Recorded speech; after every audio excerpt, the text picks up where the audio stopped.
I think Calarts Sketchbooks are bad for you. This is my real sketchbook. Wait. Before you jump to any conclusions, I can explain. This is my rifle, this is my gun, this is for fighting, this is for fun. This is my rifle. This is my work sketchbook. What it is basically the first step of every painting I do. The process goes like this. I sketch out whatever ideas I have and notes for a big project here. Then it gets refined over and over again, sometimes on paper, other times digitally, until I get a finished piece. So why am I showing you this? I started making YouTube videos because I didn't draw like anyone else I saw on YouTube. But why don't my sketchbooks look like theirs?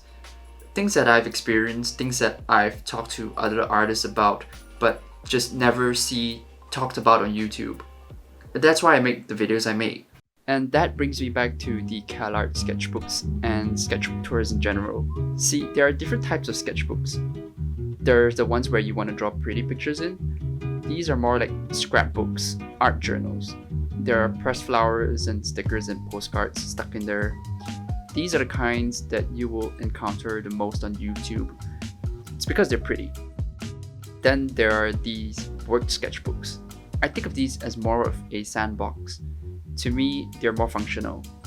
I experiment, I iterate, I design, and if it turns out looking like a mess, whatever, I move on. There's no need to go back in to fix the drawing to make it look pretty because that's not the point. But here's my problem with sketchbook tours. You're only seeing one side of the spectrum.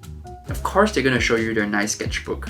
Who wants to look at scribbly messes? And more importantly, who in their right mind is gonna show you their scraps? No.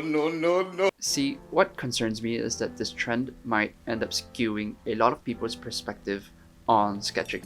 If you're a beginner artist and you look at YouTube as a reference for your sketchbooks, it's gonna feel real bad. I get insecure when I compare my sketch pages to everyone else's on YouTube. But here's the deal, you're only looking at one side of the coin.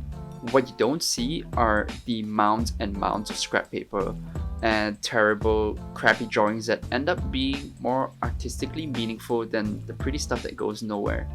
Now, I'm not trying to hate on anyone who's posting their Calarts sketchbooks. That's not my intention. Like, I get it. I enjoy making a pretty page as much as the next person. And I'm not saying that they're faking it. It's fun. I want to draw pretty pictures too. Isn't that what we all want at the end of the day? But the scribbles are just as fun and just as important. And I think a lot of people forget that. So why do I have two sketchbooks then? Why not just do both in the same book? Well, the answer is a lot simpler than you think. It's cause I can't afford it. Look at this book. I can go through pages and pages of it in a matter of days. Do you think my wallet can handle me buying proper sketchbooks just for me to fill it in with all this junk? This book is $1.50. It's horribly cheap. The paper is so thin that everything bleeds through it.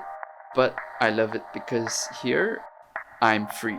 And if you had to ask me to choose my favorite one to draw in, out of all the expensive, nice sketchbooks, I'd pick this one.